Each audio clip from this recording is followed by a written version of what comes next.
Hello বন্ধুরা, কেমন আছো? আশা করি অনেক অনেক ভালো আছো। আর আমিও তোমাদের ভালোবাসায় ভালোই আছি। আজ একটা অনুষ্ঠান ছিল পাশের বাড়ি, কী অনুষ্ঠান পরে বলছি। সেখানে আমরা সব পাড়ার বান্ধবীরা মিলে সেখানে যাব এক বান্ধবীর বাড়িতে।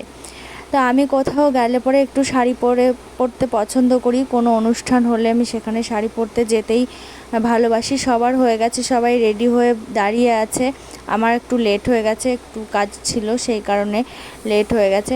তো দেখো এখনও পর্যন্ত, আর এই গরমে ভীষণই গরম পড়েছে, তবু আমি শাড়িটা পরলাম। কেউ পরেনি, আমি পরেছি আর একজন পরেছে। কোন অনুষ্ঠানে আমার শাড়িটাই ভালো লাগে। আর এইদিকে দেখো আমি তো রেডি হয়ে গেছি। আমি ভাবলাম আমি একাই লেট হয়ে গেছি, কিন্তু না, আর একজনের এখনো হয়নি। সেখানে আমরা আবার সবাই মিলে ওয়েট করছি। তুই নেই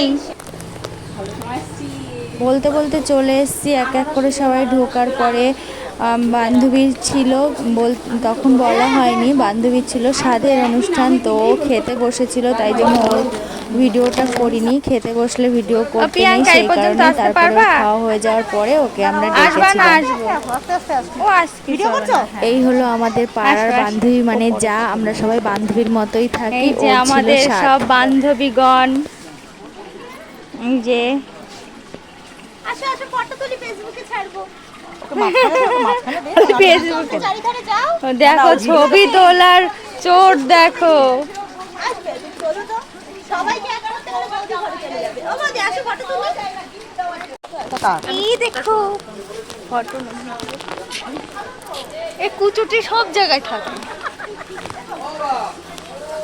আর একজন বাকি আছে, আসছে সুস্মিতা। সুস্মিতা, এই যে সুন্দরী বাকি ছিল তখন। যখন ব্লগ দেবো তখন একটুখানি দিয়ে দেবো সামান্য। এই যে খাওয়ার আয়োজন চলছে।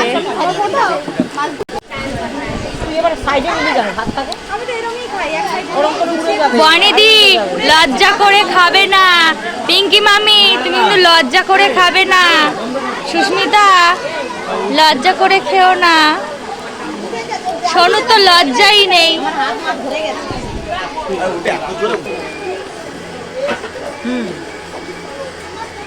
এদিকে আমরা খেতে বসে গেছি, খুব মজা করেই খাচ্ছিলাম সবাই। এঁচোড় চিংড়িটা খুব সুন্দর হয়েছিল, আমি অনেকবার নিয়েছি চেয়ে চেয়ে, তো আমার খুব ভালো লেগেছে। আর আমরা সবাই এভাবেই থাকতে পছন্দ করি, এভাবেই মজা করতে ভীষণই পছন্দ করি। তোমরা কে কেমন পছন্দ করো অবশ্যই জানাবে।